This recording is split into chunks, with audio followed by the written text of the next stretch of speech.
The session is entitled Connecting for Climate Action. Now, I can't think of anything more obvious in which the connection linking all of us on this planet is necessary to discuss than the idea that human activity could make life on planet Earth difficult and even impossible for all of us. We hear the alarm bells, we see the changes around us. What are we doing about them? How can we properly respond to the threat to us all? Do rich countries have a special responsibility? Do those of us who industrialized early, especially in Western Europe, need to be more sympathetic perhaps to the aspirations of India, China, and other countries, whose economies are obviously in a period of extraordinary transformation? What are the responsibilities of fossil fuel producers, users, and emitters, which means actually all of us? And please, what is the good news that should encourage us to try harder? Well, I have plenty of questions. I'm delighted to say that I have two very distinguished guests to help us understand the challenges and some of the solutions. Please will you welcome Her Excellency Razan Al Mubarak, Managing Director of the Environment Agency Abu Dhabi and the UN Climate Change High-Level Champion of COP28, and Katherine Garrett-Cox, who's Chair of the Clean Air Fund and CEO of Gulf International Bank Asset Management and also served on the UK Prime Minister's Business Advisory Group.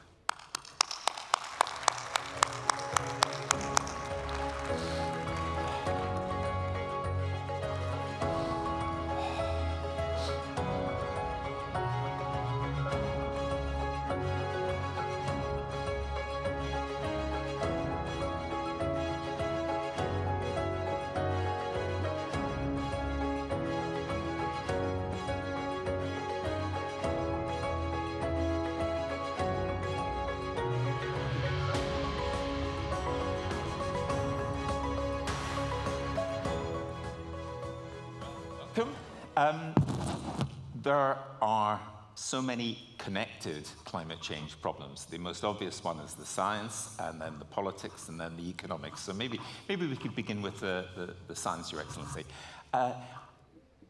As we go into COP28, of course there will always be disputes among scientists about various things, but broadly the world has agreed. This is an emergency. This is something we all have to act together. That, I suppose, is the good news. We've finally got it there. Thank you. Indeed, things are connected, and things are complex. And the science is complex. And I think one of the challenges that scientists face is how do you present a complex situation in a context that perhaps doesn't appreciate complexity. So that's certainly a challenge there. The other thing that is also kind of on the theme of connectivity and connections is also the connection of two very much interlinked challenges. And they are the challenges of climate change and biodiversity loss. So, for example, it's no coincidence that today, not in the future, but today we are witnessing the effects and impacts of climate change at the same time that we are witnessing the alarming rates of biodiversity loss. We're losing 10,000 species annually, and that's 1,000 times more than historic baselines. Why? Because the drivers are similar, but what's interesting is that the solutions are also similar. So nature, for example, can contribute up to 30% of our mitigation requirements by 2030. But unfortunately, as our institutions have been sort of programmed to deal with these two issues independently, because 30 years ago, during the Rio Convention, we created two conventions, the Convention on Climate Change and the Convention on Biodiversity. And what COP28 is trying to do is to make that connection much more pragmatic, to bring it to the forefront, and that is the connection between nature and climate change. That's a very interesting point, Katherine, isn't it? That we have a tendency to think in silos, whereas we actually really do have to think about this in terms of connections. It also links to immigration because of crop failure, links to all sorts of things. We have to think about connections. Unsurprisingly, I absolutely agree that you can't disconnect these issues that are unfolding across the globe right now. I think, from our perspective, what you've got to do is mobilize action faster. I think I'm personally hugely excited about what we're going to see at COP28. And from a GIB perspective, we're one of the partners of the World Climate Summit. So we're very mobilized on this topic. But I think, until fairly recently, as Her Excellency said, you just didn't have the right people in the room. And I give you just one specific example.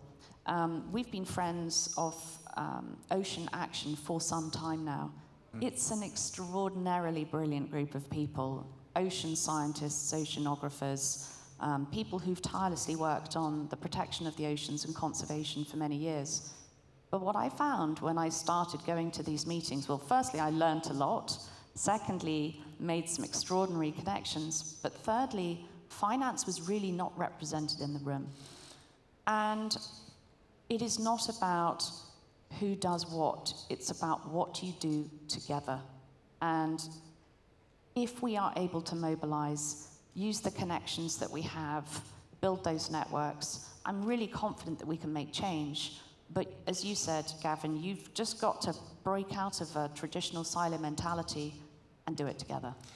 I was struck by our first presentation, Amina's interview there, that we have, you're lucky to have a minister who's thinking in terms of the next generation. One of the problems we have in some Western countries is that we are so consumed by tomorrow's headlines, we don't think about next year, never mind the next generation. Are you aware of that that gives a particular responsibility to you as in your role, and also to this region in thinking about that? Look, the reality of the region enables us to speak about inclusivity with authenticity. So the average age in the UAE is 32.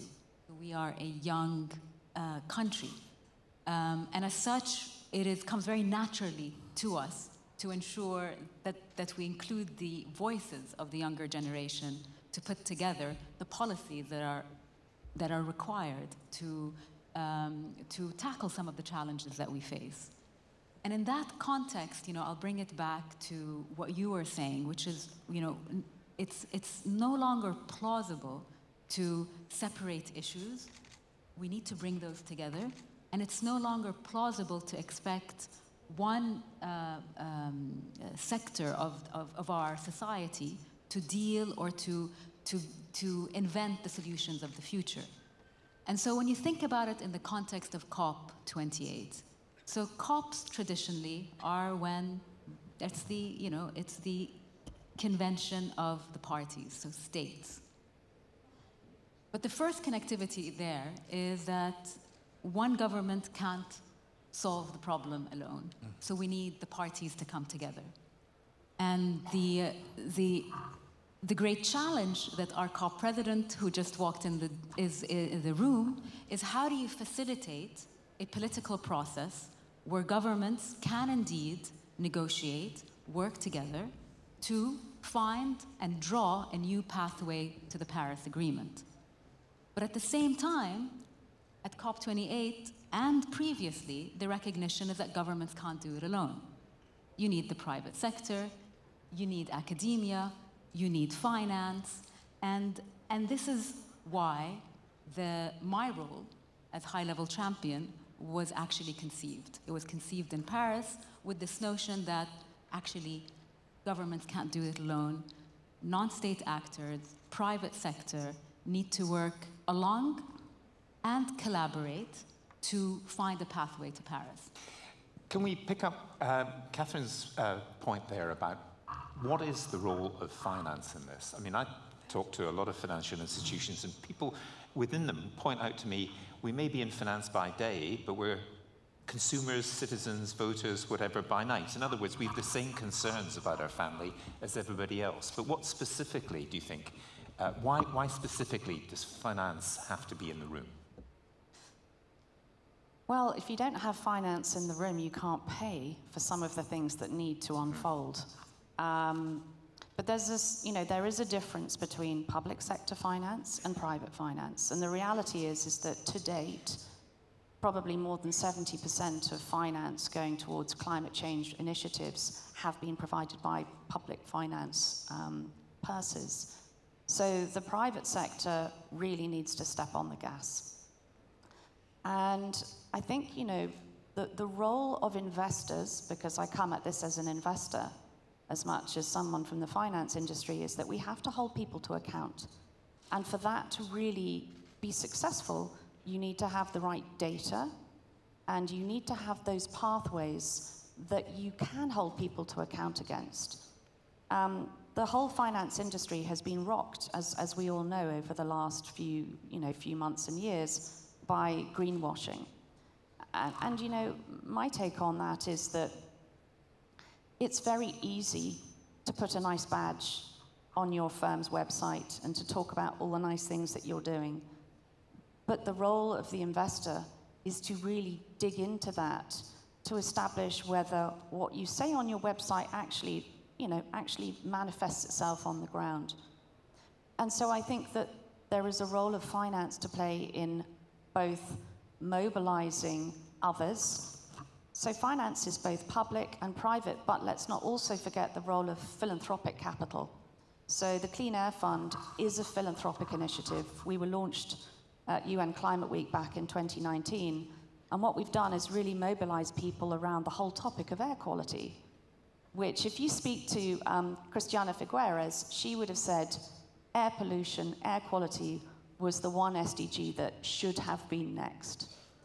And it's interesting because 7 million people die prematurely every year because of poor air quality, and it loops back to the nature conversation. But how do you mobilize philanthropic capital? And the most successful connections are where you bring people into the room. So specifically at the Clean Air Fund, we mobilized a corporate alliance for clean air, and actually some of the companies are represented in the room today: Google, Accenture, Maersk. And what we're really targeting people to focus on is not only are you measuring what you do, but what are you doing to reduce your air pollution footprint? And in that way, investors will give you more credibility. They'll probably find a way of reducing your cost of capital. That will enable you to have more money to put to good causes, whether it's tackling climate change or other things. And then you create this virtual flywheel. And that's the whole point of it. But it's not one element of finance. You've got to connect the dots.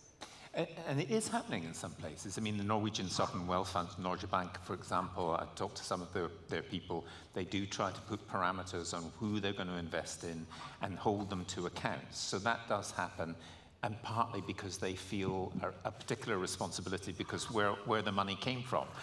Is that true here, do you think? Because of the wealth here is partly as a result of fossil fuels and so on? I think it was much more than a direct correlation of where the wealth came from. It was a recognition that we want to live in a country, in a nation, in a space where we have a good quality of life. And a good quality of life meant good air quality. It meant access to clean water. It meant marine, it meant a sea that's abundant with fish. It wasn't at all, I think, aligned with that. You had that other vision that brought people together. I think when you start thinking of climate change too much in a reductionist point of view, where it's a fossil fuel problem, it is a big part of the problem, but it's also our cities. Today, the majority of our humanity live in cities. And there's so much opportunities with mayors, municipalities, to think about how we design our cities. For a very long time, for example, I was involved in ecological footprint accounting.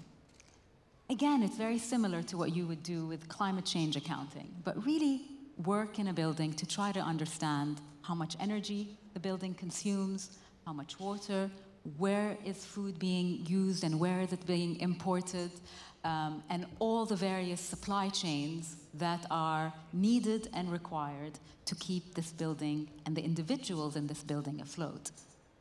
And so it's not easy. You know, anyone that says driving down your emissions is easy, perhaps is also underestimating the complexity, because it is driven by a number of factors. Like I said, it's food, it's water, it's you know, please jump. It's everything. So so kind of going back to my original kind of statement.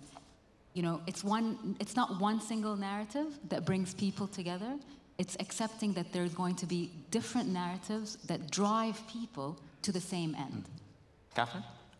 I would absolutely love to build on your comments about cities and then the role of how we you know, drive change for better climate action.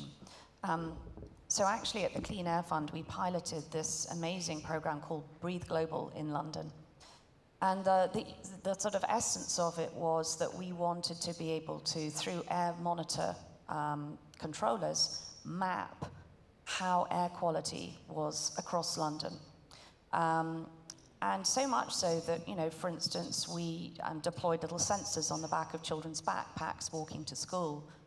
We wanted to see, you know, whether there was a linkage between, unsurprisingly, people living by busy roads and the quality of air. And I mean, it's been controversial. Let's not beat around the bush. But the ultra low emission zones have been put into force, and there's talk about them expanding, but it's not been straightforward. At the Clean Air Fund, one of the things that we're really now seeking to do is to mobilize 100 cities to embed this same ethos, air quality monitoring, reducing their emissions by 2030. And we're working with C40, which of course is a great starting point. You start with enlightened mayors, then you're really on a roll. But just also building on your second point about particularly the role of building and construction. So building and construction accounts for 40% of all greenhouse gas emissions globally. So the world is getting warmer, we know that. It's certainly warmer here than I remember it last year, that's for sure. But we've got to find ways of making air conditioning, so whether it's cooling or heating, we've got to make it more efficient. And that's why, you know, trying to find those organizations, those companies that are very much invested in not trying to remove air conditioning, because that doesn't work, but making it more efficient is absolutely one way that the finance sector can help to build on this. So you make it more efficient, cities then become safer, air becomes cleaner, people will be safer living in those environments. One of the things that really cheers me up about that, as you mentioned about pollution from buildings and so on, is that some of the world's most competitive companies are the big building companies. And they have agreed, and it's been quite difficult, to come together to try to have common standards, to try to reduce carbon emissions from creating concrete and so on. And I'm really struck at some of these big beasts of the building industry actually working together when, as you know, how competitive that business is. So there is good news in connectivity. Couldn't agree more. Couldn't agree more. And at the same time, you also see it happening on the green side. So all of a sudden you're seeing competing conservation organizations working together to try to protect the largest carbon sinks, being financed by, you know, whether it's government, whether it's philanthropy, but really finding that, you know, the best way to do it is in the combination of finance. So you need public finance, you need private sector, you also need philanthropy. And the power that those through funding streams can bring into a project is extremely important. I also always talk about, you don't necessarily need just the quantity, you need the quality. If governments or host governments or recipients are only dependent on, for example, foreign aid that generally come with a lot of conditions, then they can't really move with their local agendas, and that's why you need three. I also always say, so you need the finance, you need policy and regulations, and you need the technology. But all of that needs to be seen within a lens of a just transition, where we also must not forget that ultimately it also needs to be through a lens of a people-centric, a human-centric planet. And that's why with any transition, with any technological transition, it really needs to be underpinned by a socio-cultural evolution. And, you know, I don't know, I think I should ask for $1 million, because every time I think of something or someone, they walk into the room. So, our previous Minister of Culture just walked in, and really, culture needs to come along too. Our cultural institutions, our educational institutions, to ensure that we arm the transition with the people that need to make it happen. And the pressure from people is quite intense now. But can I ask a crude question about finance? Don't investors still say, am I going to make a profit in it or not? And if they're not going to make a profit in it, they're perhaps not going to be as green as you or anybody in this room would like them to be. Well, so my take on this, Gavin, is I think we're closer to winning that argument.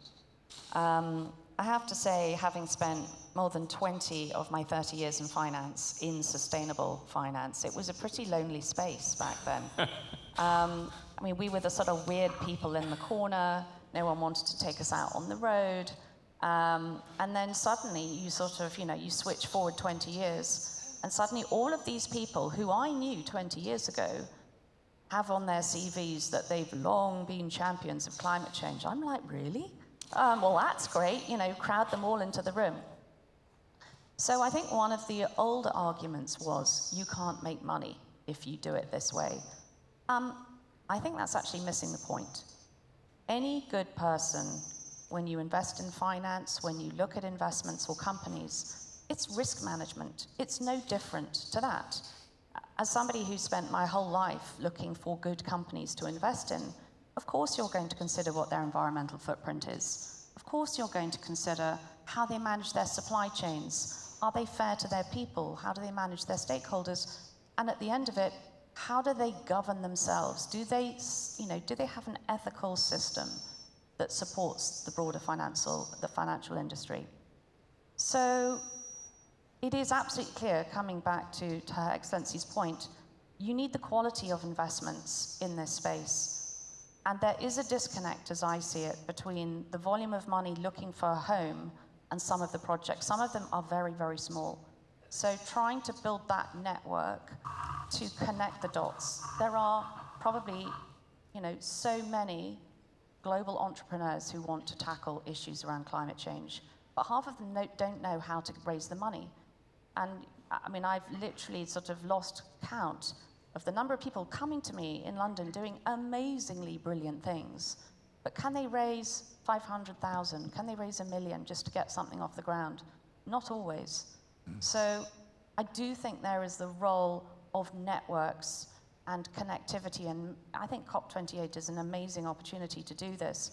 Rather than sort of stick people in little zones the whole time, what can we do to actually get them into the right room to create that lasting change? I think that could be an amazing outcome. I'll come on to just COP28 in a second, because there are great opportunities. But just on that other point you made, can I turn it around and say, so many companies now understand that the risk is also in not doing something, and it's a reputational risk, which is, because you've mentioned greenwashing before, that is profoundly damaging to the image of companies nowadays, I think, in a way it wasn't before. Well, you talked about the role of consumers. I'm pretty certain that more people today, when they walk into a supermarket, look at the back of the box to see the provenance of where it's come from. Is the box even recyclable? So consumers are making choices. And I absolutely do believe that people will be called out for this. I also think that there is a dearth, and I'm sorry I'm going to be a bit controversial, there is a serious dearth of talent in boardrooms.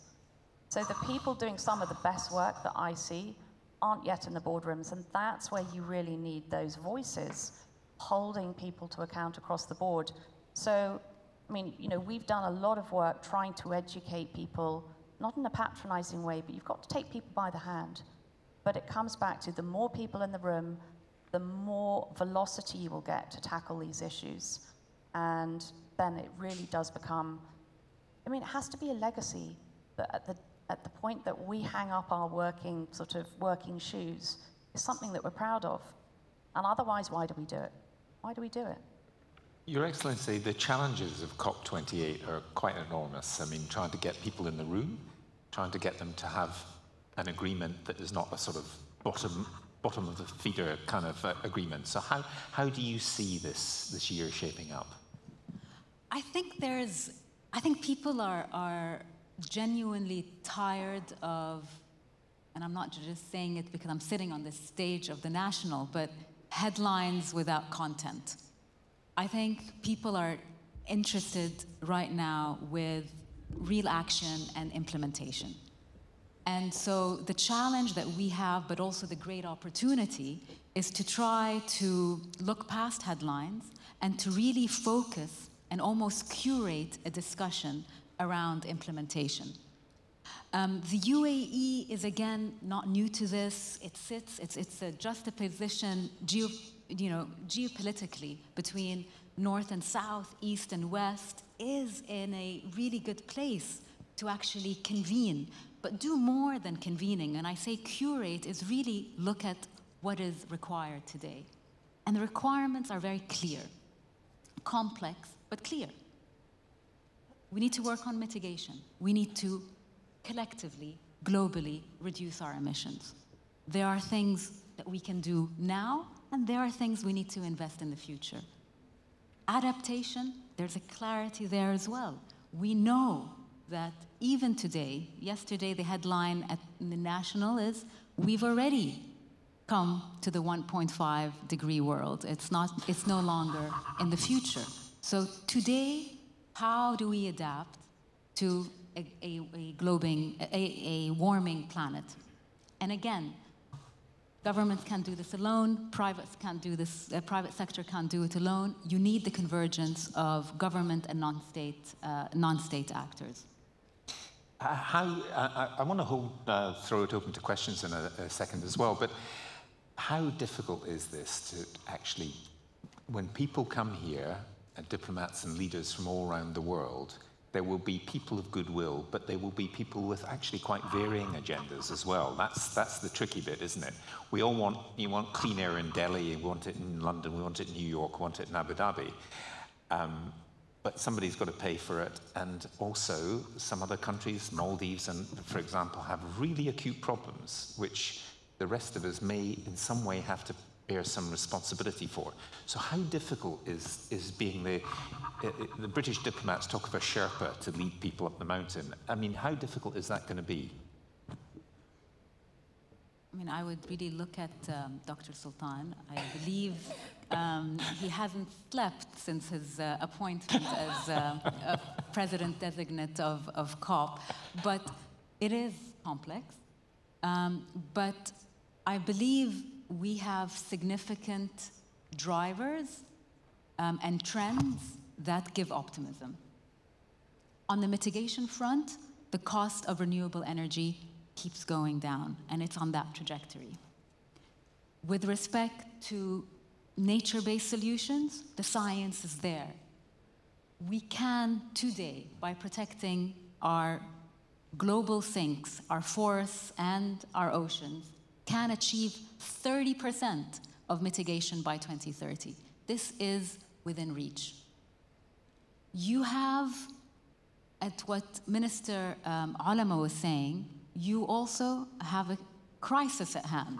So it's very, very difficult to really, be an ostrich and put your head in the sand. It's no longer an option. I tend to think that ultimately it is the bottom line. And I do think that companies, governments are also starting to see that it's going to be much more costly not to prepare for climate change. I worked at the Environment Agency for a very long time, and we were looking at our city.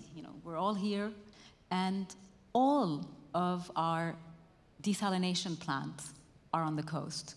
So our survival is very much underpinned by the efficiency of our desal plants that not only produce water but produce electricity. With sea level rising, there is a real risk to those plants. And so, do we want to build plants from scratch, or do you want to start working today on ensuring the resilience of those plants? And I think those conversations, from a practitioner's perspective, are very real. And when you look at the real economy, and when you look at mayors, and when you look at cities, it is no longer an option not to do and not to work on climate action. It's happening. So, And as we've seen with wildfires all around the world, we've seen with floods all around the world, with terrible weather in Italy and so on, people have joined the dots, haven't they? We have enlightened self-interest here. We've got to do something. I mean, I think we've absolutely got enlightened self-interest. And, you know, the reality is that we have this sort of strange situation where 70% of the world's greenhouse gas emissions come from emerging countries, but they're also, you know, the part of the world that will stand to lose the most from climate change. Yeah. And you know, the reality is that they also can't afford it. So we need to solve for that puzzle. But, you know, as I sort of sit and think back, if we mobilized ourselves on climate change as quickly as governments can mobilize bailing out banks, we would make great progress. We really would. To someone from the banking sector, yes, I think that is a message that we may take to heart. Would anyone like to make any questions or contributions from the floor? Would Dr. Sultan like to tell us if he is getting any sleep or otherwise? Who would like to ask a panel some questions? Yes. We've got a microphone, and there's somebody putting a hand up over there, I think. Yes. Can we get a microphone to the gentleman there?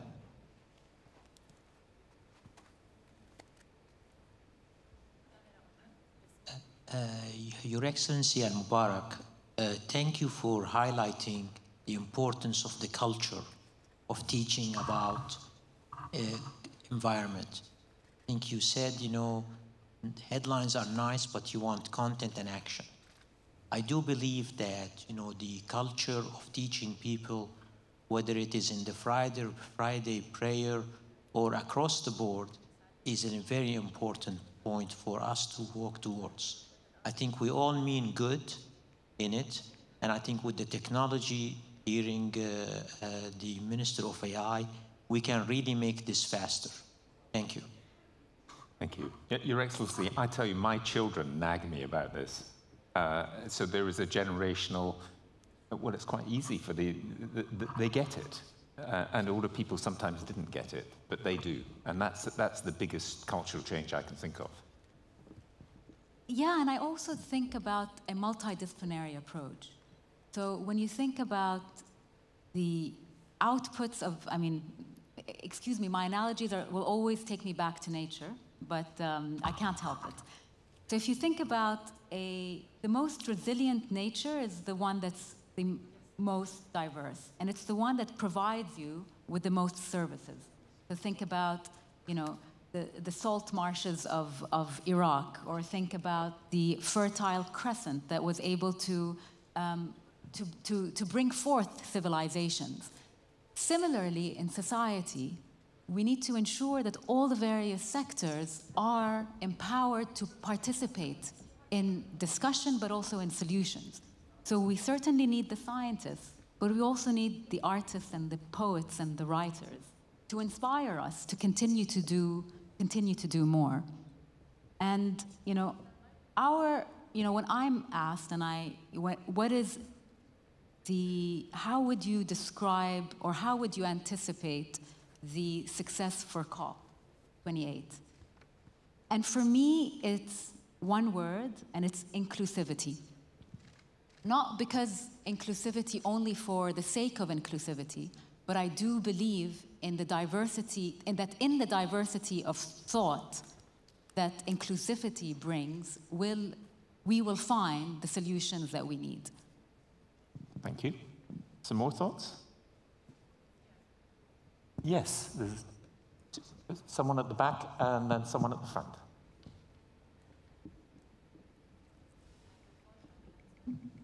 Thank you very much for this wonderful panel.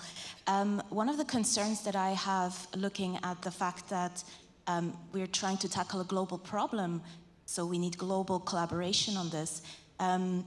We are experiencing a time with increasingly political populism in certain parts of the world. The divide between political opinions, even amongst young people, is increasing. And we have a lot of people who actually would not agree with what we're discussing here today.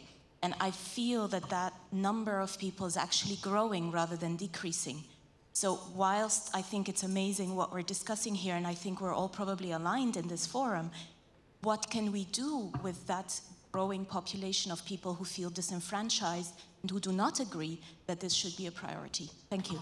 That's a good question, because how do we connect with the people who are not in this room and perhaps would think we're talking nonsense and believe things that are just not true? I think only by showing them. Showing those that are kind of that are polarized, showing those that continue to retreat into tribalism and retreat into a world where that's binary. By showing them that with the opposite perspectives on addressing challenges, we can win those wars, only by showing. You can also show them how, when things hit 45 degrees centigrade, your life might change. I mean, it's certainly true that there's a lot of false news out there, but it's also true that people's own experience is changing because we're experiencing something that's very odd in terms of climate change. So, and I think actually, I mean, I'm all for freedom of speech in some senses, and people can express the views that they want. But I'm also struck by the broad appeal of people like David Attenborough, who, you know, for my children is something akin to a hero. And, you know, more than 90 years old, he's still making films, he's still narrating, you know, who doesn't know about the Blue Planet? I mean, okay, perhaps there are parts of the world that still need to engage on this topic, but I definitely think that people who, even if you've never seen the Blue Planet, you don't even have a television, will you notice that the climate is warmer? Will you notice that the sea is rising? Will you notice that the air, you can't breathe? I mean, the incidence of people with asthma in cities now is spiraling. So I think ultimately we have to find a way to find the right narrative. And actually shouting is not always the best way. It's about diplomacy. It's about getting people in the right headspace and the right physical space. If we can do those, then I think we'll make progress. And education is a key part of our culture, obviously, too. And there was a gentleman at the front there. Yes, yes sir. Assalamu alaikum. My name is Ramzi Qannati.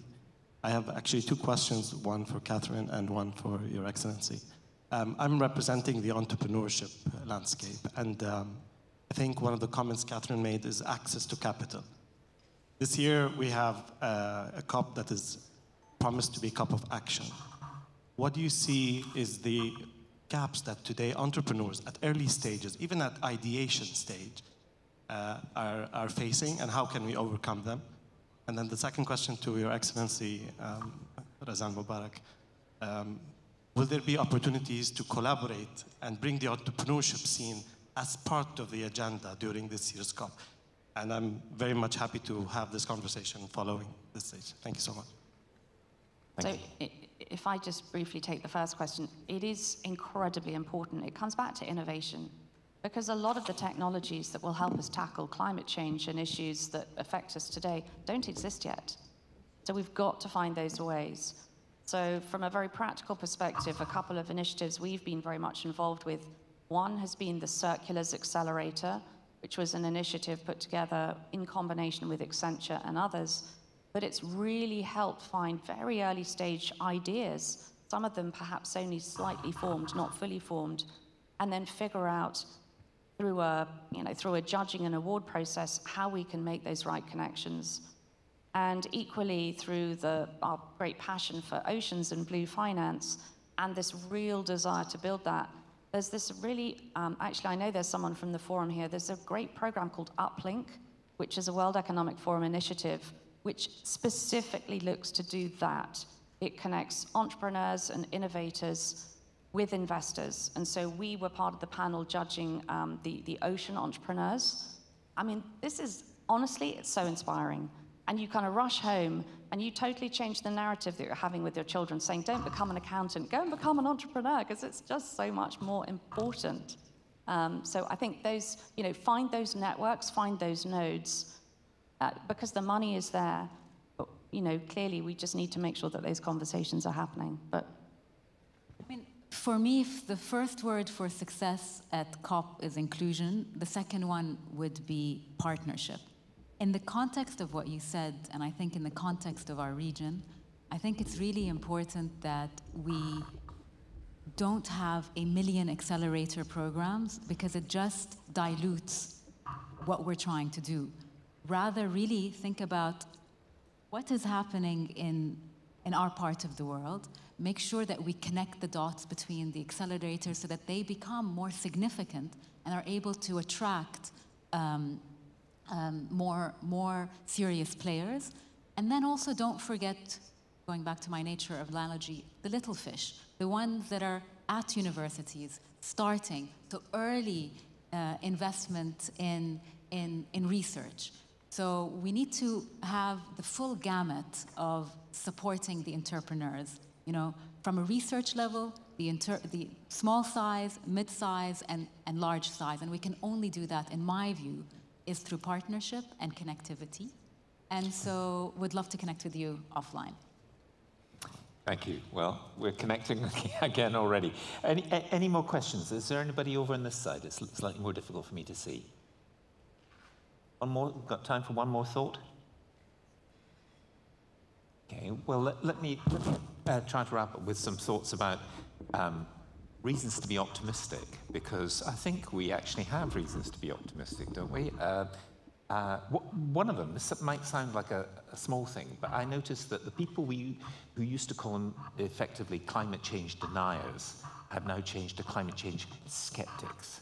They're the same people, by the way, but there has been a shift, and there's been a shift even in the way in which it's reported. So when you go into COP28, you have to be optimistic, haven't you?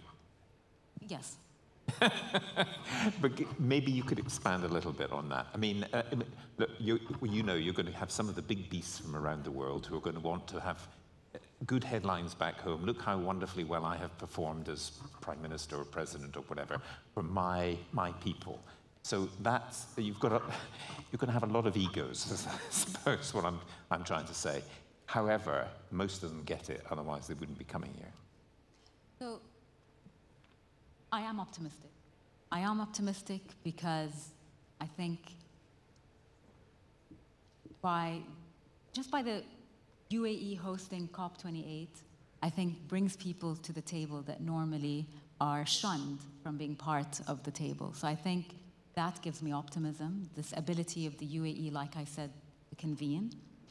The other area that gives me optimism is for many of us, many people that work in the field of conservation, to us, climate change is a result of nature that is being mismanaged.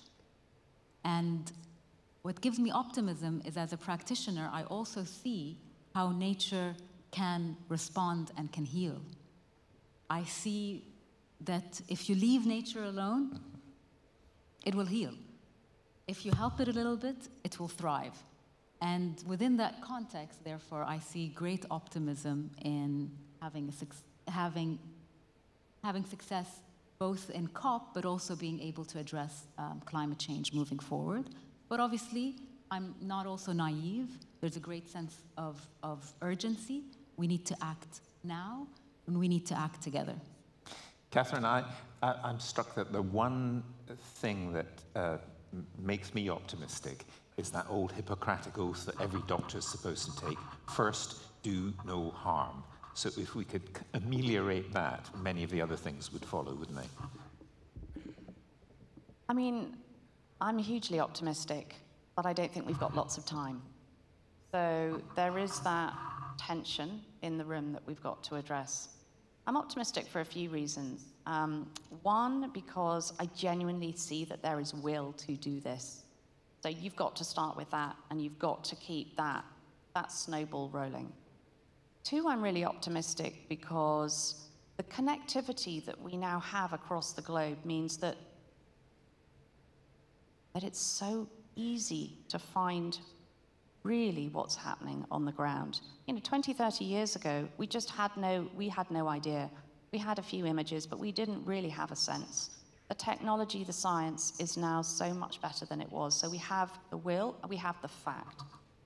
I think the third reason I'm really optimistic is because of the people. We have a population of young people, particularly in this region. I spend a lot of time in this region now, and I love coming here. It's so vibrant, it's so exciting. It feels so incredibly purposeful. And to be honest, you kind of go back to Europe and everyone's looking a bit sad. I just want to come back here and look happy. So I genuinely believe it, but the power of the next generation to solve some of these things, whether they're through entrepreneurs, whether they are engaged in hardcore R&D at some of the universities across the globe, it is there. It is absolutely there. I mean, I'm super proud of the fact that our eldest son has recently taken a role as a climate risk analyst. And I'm thinking, this is amazing, because at some point, those of us on the stage are going to have to pass the baton on to our children, and you've got to hope they double the time. But if they have the will, they have the knowledge, and they have the time to fix these things, then why can we not be optimistic? Thank you. Thank you for ending on that note. And of course, if you want to be even more optimistic, you ask GPT, how damaging is climate change if we don't do anything? And I'll get an answer which will, I think, encourage you. Thanks to our great guests. Thank you very much.